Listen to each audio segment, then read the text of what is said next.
कैसे वो कृपा हमें मिले कि हम अपने उस जो ये 5 वृत्तियां हैं हमारी, उनको हम वृंदावन की तरफ मोड़ पाए। सनातन गोस्वामी जी ने श्रीमन महाप्रभु से 4 प्रश्न पूछे कि के अंदर डिप्रेशन, तनाव, चीज़ों को लेकर ज़्यादा सोचना, वो समस्याएं हो रही है जिसकी अब तो मैं कह रहा हूँ कि एक पूरी मेडिसिन की मार्केट बन गई है सिर्फ लोगों को तनाव से निकालने के लिए। आप इतने मुस्कुरा कर जवाब दे रहे हैं, क्या इसका खास कारण है? कृपा कृपा से बढ़कर तो उसमें कुछ नहीं है। सखियों का जो भाव है वो मंजरियों के भाव से कैसे अंतर, मतलब कैसे हम अलग समझ सकते हैं? सखी के अंडर में काम करती हैं, उनकी नित्य दासियां होती हैं। हमारे प्यारे जो राधा रमण जी हैं, उनका जो श्रृंगार है कभी बहुत वैभवशाली नज़र आता है, कभी बहुत प्रेम नज़र आता है इसमें, कभी बहुत ज़्यादा, मतलब श्रृंगार को देखकर लोग भावुक हो जाते हैं। इस श्रृंगार को कौन सेलेक्ट करता है? यानी कोई यशोदा मैया बैठी हैं, अब उन्होंने श्रृंगार की पेटी खोल ली है। राधा रमण जी का जो श्रृंगार है और जो उनकी प्राकृतिक की लीला है सबको पता है, लेकिन एक जो उनका ये नाम है राधा रमण जी, ये नाम उनका कैसे पड़ा? श्रीमद् भागवतम के 10वें स्कंद के 30वें अध्याय का 39वां मंत्र है कि हा नाथ रमण प्रेष्ठ क्वासी क्वासी महाभुज कृपनाया दास्यास्ते में सके दर्शय सन्निधिम।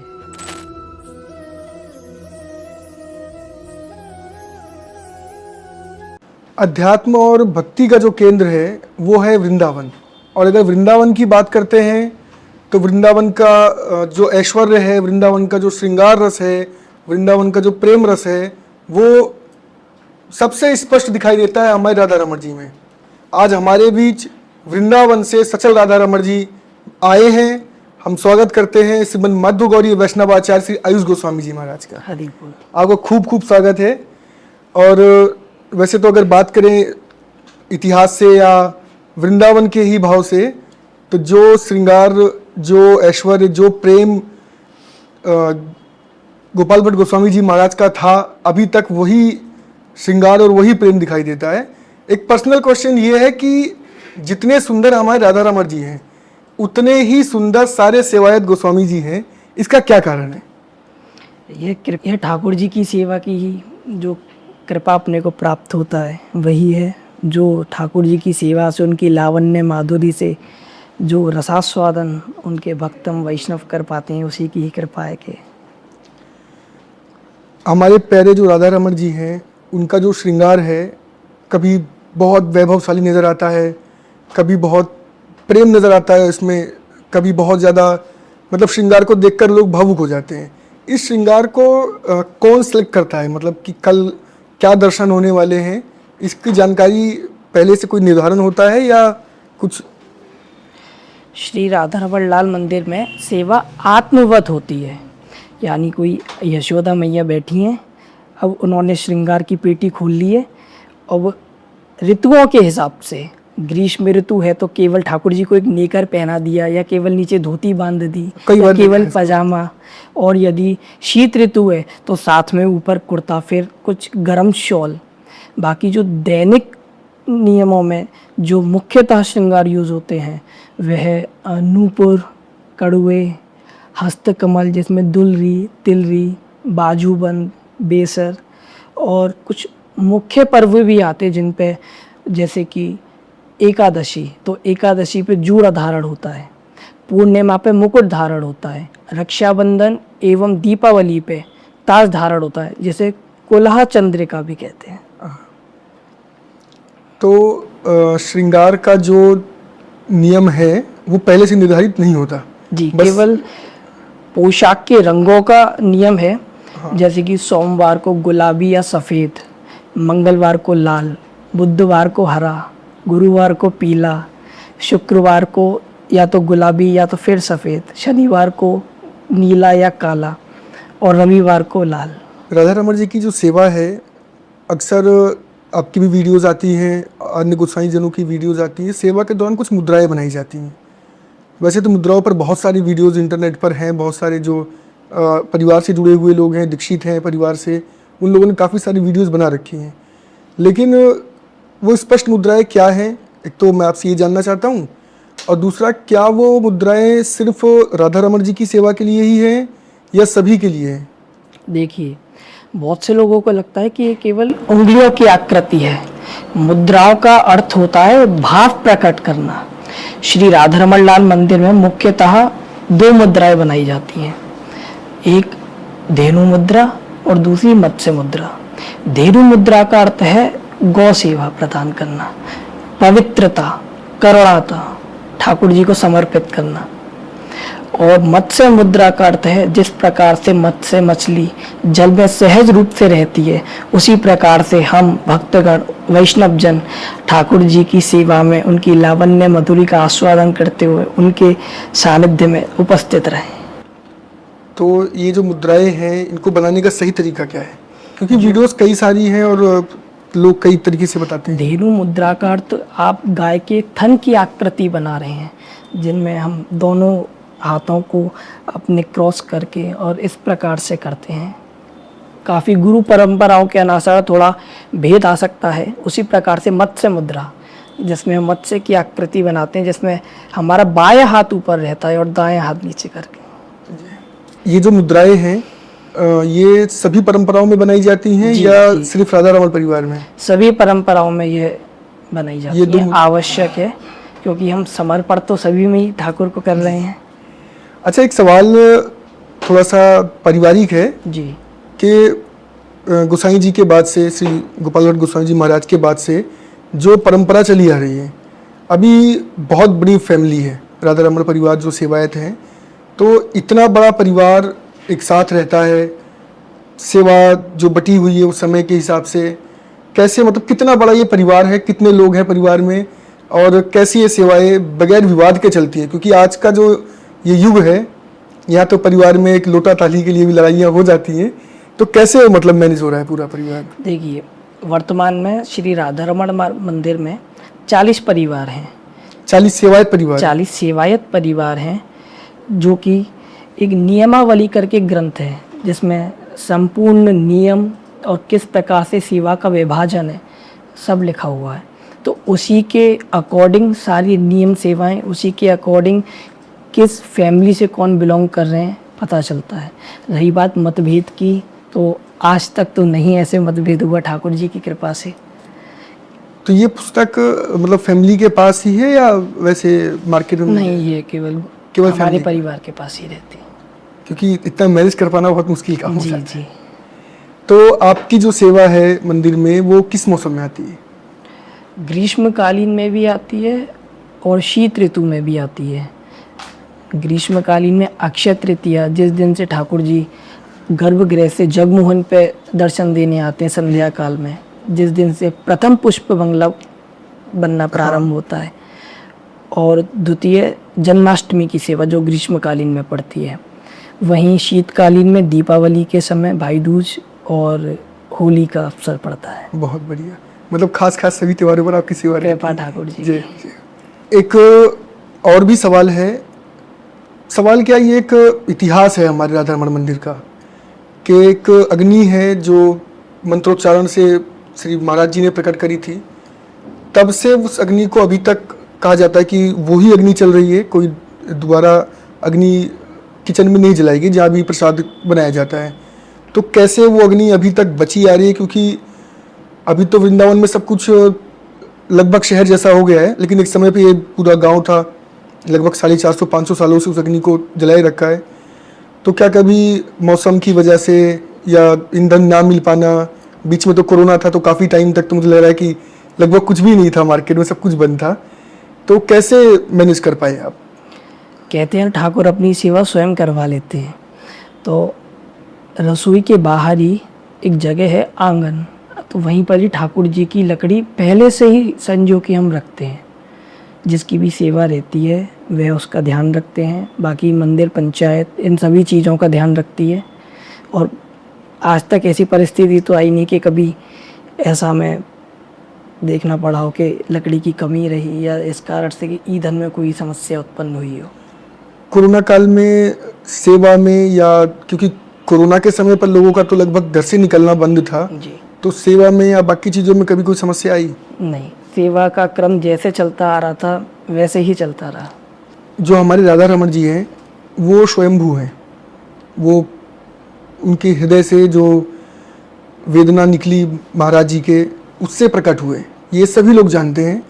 लेकिन एक सवाल ये है कि जो शालिग्राम होते हैं, जैसे हमने बहुत सारे शालिग्राम्स के दर्शन करे हैं, उन पे अलग अलग आकृतियाँ होती हैं, जैसे सुदर्शन का, धनुष का, चरण का, इनके हिसाब से उनके अलग अलग नाम भी हैं। जो हमारे राधा रमण जी हैं, 12 शालिग्राम में से एक से प्रकट हैं, तो वो कौन से शालिग्राम हैं, और जो मूल शालिग्राम के पीछे आकृतियाँ होती हैं, क्या वैसी कोई आकृति राधा रमण जी के शरीर पर है? आपने कभी सेवा में देखा हो? जी, श्री राधा रमण लाल दामोदर शिला से प्रकट हैं। दामोदर से। और बिल्कुल हम जब सेवा में रहते हैं तो ठाकुर जी की उस चिन्ह का अनुभूति करते हैं, दर्शन करते हैं, किंतु उसको स्पष्ट रूप से सार्वजनिक तौर पर बताना हमारे पूर्वाचार्यों ने मना किया है। जब यज्ञोपवीत होके हम जब चरण स्पर्श के लिए प्रथम बार गर्भगृह में प्रवेश करते हैं, तभी हमें कुछ नियम बताए जाते हैं जिनका हमें पालन करना होता है। इसलिए गर्भगृह की बहुत कम ही बातें बाहर बताई जाती हैं। मतलब और भी बहुत सारे सीक्रेट्स ऐसे हैं जो अभी मंदिर के अंदर ही हैं। जी। मैंने एक ऐसा भी सुना है कि कुछ मुद्राएं ऐसी है जो केवल गोस्वामी परिवार को ही पता है, ऐसा भी कुछ है? वो कुछ भोग के दौरान और गर्भगृह के अंदर ही वह बनाई जाती है, वह सार्वजनिक तौर पर भी नहीं। जो हम आरती की बनाते हैं, आरती करते समय वह तो सार्वजनिक तौर पर सभी देखते हैं जी, किंतु फिर भी एक दो मुद्राएं, ग्रास मुद्रा वगैरह जो कि भोग के समय गर्भगृह में। जो हमारा परिवार है, परंपरा है, गौड़िया वैष्णव संप्रदाय है, उसमें मिलन का जो भाव है उससे अधिक विरह का भाव है। जैसे अन्य संप्रदायों में मिलन का जो भाव है, सेवा का जो भाव है, सखियों में जो भाव है, उससे बिल्कुल अलग। तो जो विरह का भाव है, इसका जो संतुलन है वो कैसे हो पाता है? विरह और मिलन दोनों ही माधुर्य रस के अंग है। विरह का अर्थ जब साधक, भक्त, वैष्णव निरंतर ही श्री कृष्ण के नाम में उन्मत्त रहे, उनका मन उन्हीं में ही तल्लीन रहे। विरह से प्रेम उत्कंठता अत्यधिक तीव्र हो जाती है, इतनी तीव्र हो जाती है कि जब मिलन का जो आनंद है वह अत्यधिक गहन हो जाता है। और हमारे गौड़ीय सिद्धांत तो यह भी आज्ञा करते हैं कि विरह मिलन का पोषक है। विरह के बिना मिलन कभी पूर्ण प्रेम प्रकट नहीं कर सकता। वो तो है ही, अगर विरह ना हो तो विरह ना हो तो राजी नहीं, पूर्ण प्रेम प्रकट नहीं हो सकता। जो विरह का भाव आपने बताया वो तो एक गहरा विषय है, शायद सामान्य लोगों को समझने में थोड़ी सी दिक्कत हो।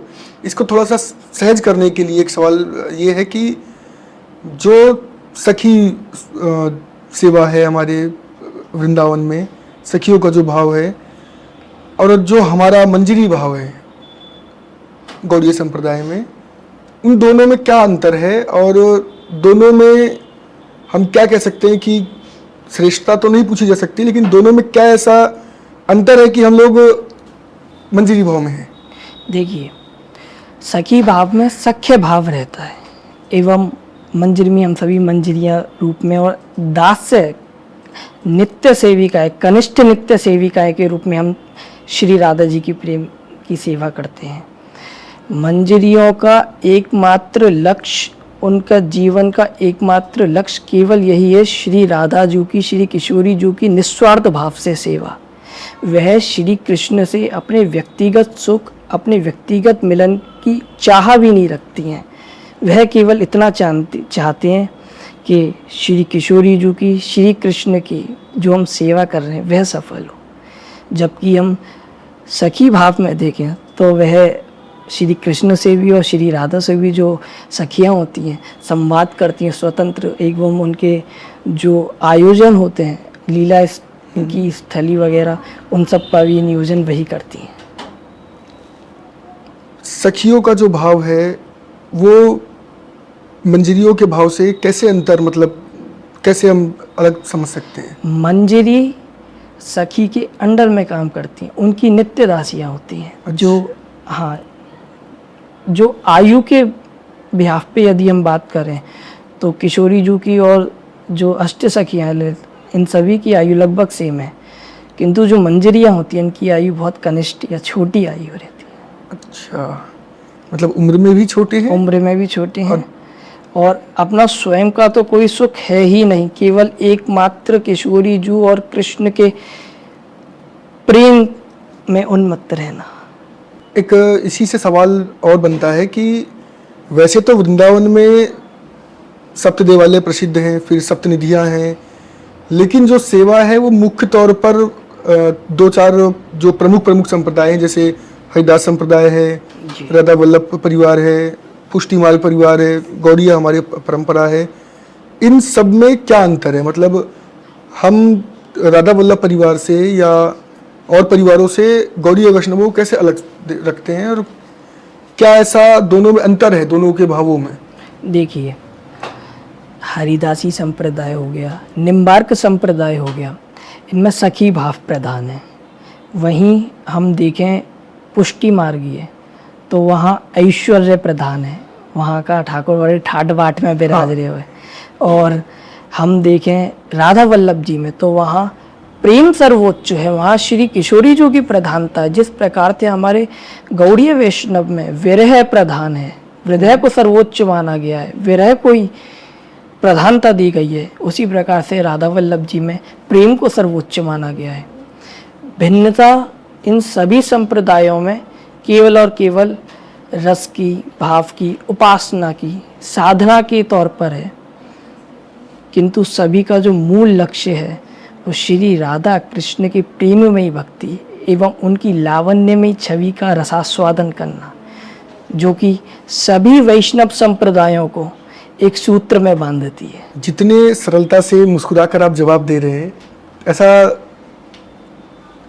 सवाल बिल्कुल मेरा चेंज हुआ है कि आज का जो समय है, खासकर इस उम्र में, जिस उम्र में हम हैं, लोगों के अंदर डिप्रेशन, तनाव, चीज़ों को लेकर ज़्यादा सोचना, और वो समस्याएं हो रही हैं जिसकी अब तो मैं कह रहा हूँ कि एक पूरी मेडिसिन की मार्केट बन गई है सिर्फ लोगों को तनाव से निकालने के लिए। तो ऐसा आप इतने मुस्कुराकर जवाब दे रहे हैं, क्या इसका खास कारण है? कृपा से बढ़कर तो इसमें कुछ नहीं है। और सबसे बड़ी बात यह है कि जन्म इतने बढ़िया कुल में हुआ कि जहाँ हम ये बड़ी गहन बात बताएं, जब ठाकुर जी की सेवा में रहते हैं गर्भगृह में, तो वहाँ तो किंचित मात्र भी किसी और विषय दिमाग में आता ही नहीं है। तो यह तो उनके आकर्षण का बल समझिए, उनकी कृपा समझिए, या यह हमारे पुराने जन्म के कर्म समझिए जो ठाकुर जी के श्री चरणों में हमें जन्म मिला। जैसे आपको तो ठाकुर जी की सेवा मिली हुई है परिवार से, और वृंदावन भी मिला हुआ है, खूब लोग जुड़े हुए हैं वृंदावन से, लेकिन लोगों में डिप्रेशन है। तो कुछ ऐसा आप हमें भी बताइए कि जो ये समस्याएं आ रही हैं लोगों को, इससे बचें। समस्याएं लोगों को हैं ओवर थिंकिंग, फालतू की ज़्यादा सोच के क्या होगा? जब आपको ये लग रहा है कि आपने कुछ चीज़ पकड़ रखी है और वो आपके अकॉर्डिंग हो रही है, जबकि वो ठाकुर कर रहा है, वो आपके अकॉर्डिंग, और जब आप एकदम छोड़ दोगे तो आप रिलैक्स हो जाओगे। जब आप ये कहते हैं, संस्कृत में एक शब्द है प्रपन्नम, पूर्ण शरणागति, कंप्लीट सरेंडर। जब आप श्री राधा रमण लाल के चरणों में पूर्ण शरणागत हो जाएंगे तब आपको किसी बात की चिंता ही नहीं रहेगी।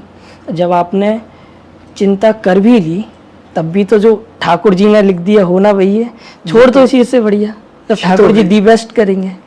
बिल्कुल बिल्कुल, आपने शरणागति की जो बात कही वो बहुत अच्छी है। एक मैं ये जानना चाहता हूँ कि यदि देखा जाए वृंदावन में, तो हमारे जो राधा रमण जी हैं उनको देखकर डिप्रेशन खत्म हो जाता है, उनको देखकर ही जो तनाव है, जो समस्याएं हैं, अगर हम कभी कुछ सोचकर भी जाएं कि उनसे कुछ मांगा जाए तो उनको जाकर देखने के बाद वो इच्छाएं समाप्त हो जाती हैं। अगर कोई राधा रमण परिवार से जुड़ना चाहता है, जैसे आपने इतने सरलता से जो जवाब दिया, अब कुछ लोगों के मन में और भी सवाल पैदा हुए होंगे कि काश कि इन्होंने ये पूछ लिया होता। अगर कोई आपसे जुड़ना चाहता है, आपसे सवाल पूछना चाहता है, तो आपसे उनकी मुलाकात कैसे होगी? क्योंकि गोसाई परंपरा में जितने भी सेवायत हैं उनसे मिल पाना बहुत मुश्किल हो गया है।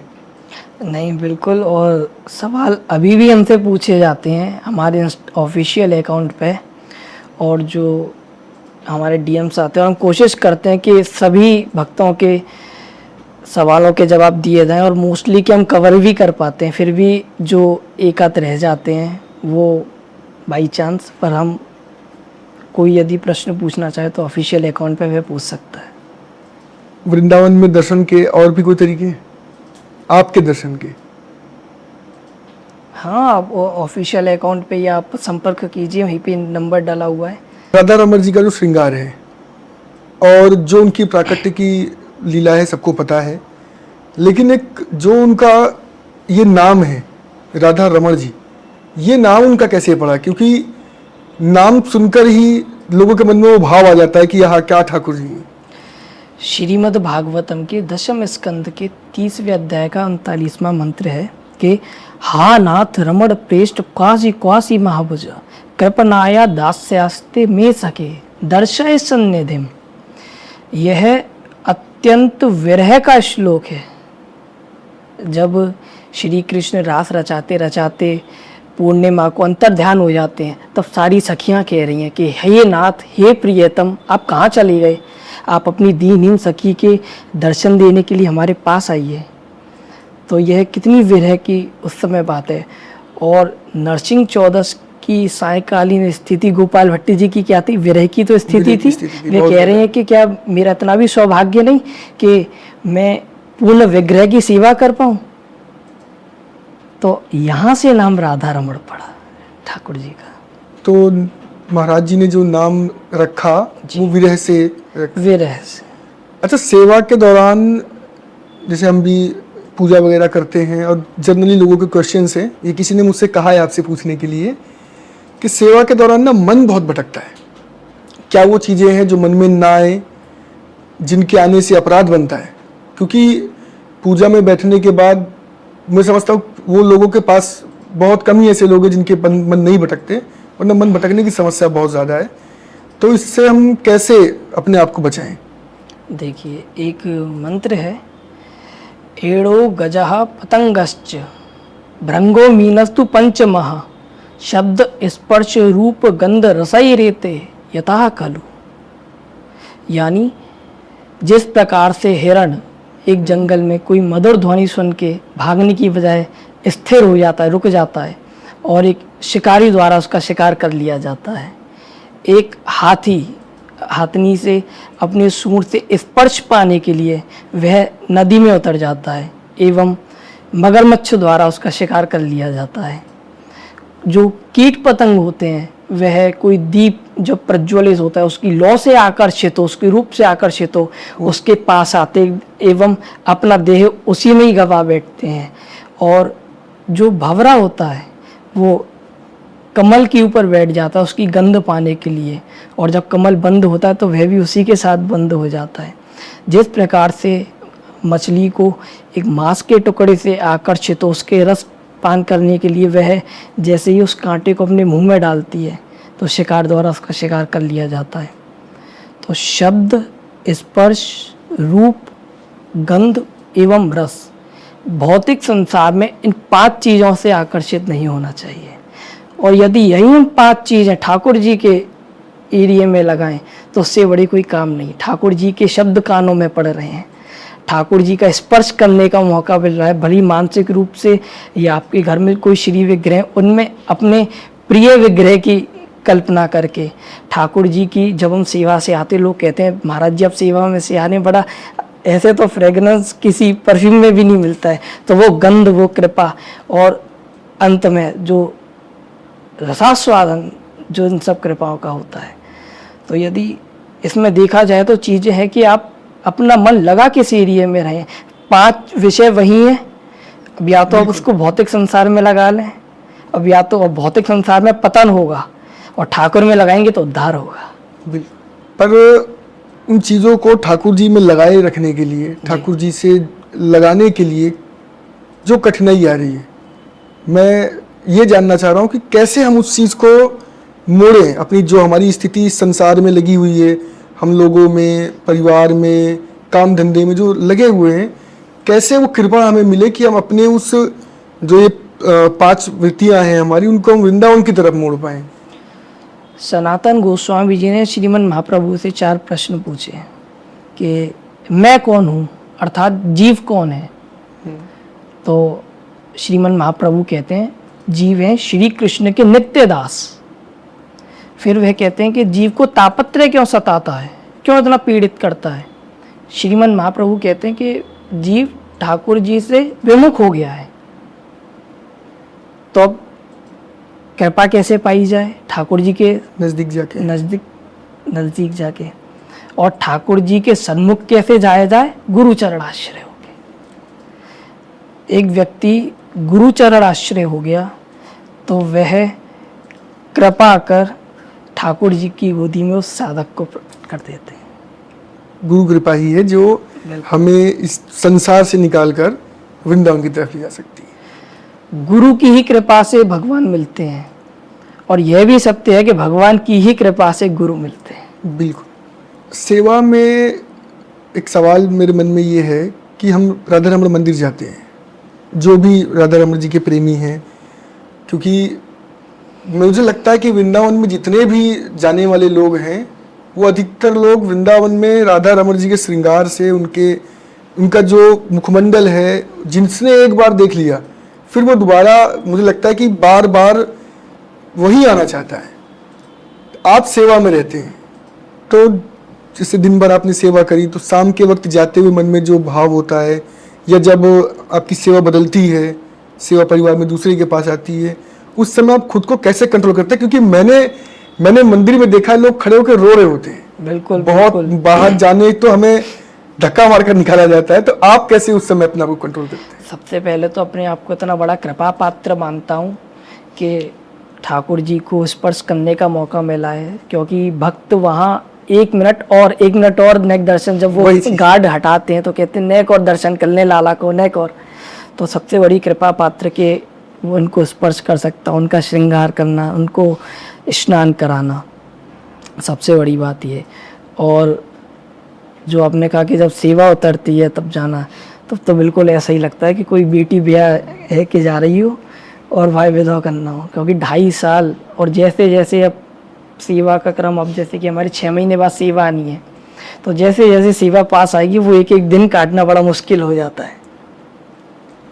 बहुत स्थिति मैंने देखा है, लोगों को संभाल पाना एकदम नामुमकिन हो जाता है। बिल्कुल। वैसे तो राधा रमण जी के खूब सारी फोटोज वीडियोस सोशल मीडिया पे वायरल रहती हैं, जिसमें उनकी लीलाएं स्पष्ट दिखाई देती हैं। जैसे कभी दंतावली दिखाई देती है, कभी उनके शरीर में ऐसा लगता है कि अलग अलग बदलाव हैं। मैंने अभी रिसेंटली भी एक फ़ोटो देखी थी, उसमें उनके बाइसेप्स बहुत अच्छे नज़र आ रहे थे। तो कभी सेवा के दौरान आपको कुछ ऐसा अनुभव हुआ है कि आकृति में कोई बदलाव हुआ या कोई और अनुभव? नहीं, ये तो केवल हमें ही नहीं, दर्शनार्थियों को भी होते हैं। हाँ, अनुभव तो। और कभी कभी आपने ये भी फोटोज देखे होंगे कि 5 मिनट पहले 3-4 दंतावलियाँ दिख रही हैं, 5-7 मिनट बाद ज़्यादा दंतावलियाँ दिख रही हैं। सुबह के दर्शन में ठाकुर जी बड़े हष्ट पुष्ट दिखाई दे रहे हैं, शाम के दर्शन में बड़े दुबले पतले दिखाई दे रहे हैं। तो यह वह कृपा है जो सभी ने अनुभव करी है और मैं भी उन्हीं में से ही एक हूँ जो मैंने ये करी है। महाराज जी, एक जैसे वृंदावन हम जाते हैं राधा रमण जी के पास, तो आरतियाँ कई बार होती हैं, मुझे तो शायद 5-6 बार आरतियाँ होती हैं। तो कितनी बार आरतियाँ होती हैं मंदिर में और क्या क्रम है उनका आरतियों का? राधा रमण मंदिर में 7 आरतियाँ होती हैं। 7? सुबह मंगला से शाम को शयन तक, रात को। सर्वप्रथम सुबह मंगला आरती जो कि 3 बत्तियों से होती है। उसके बाद ठाकुर जी का श्रृंगार होता है, स्नान किया जाता है।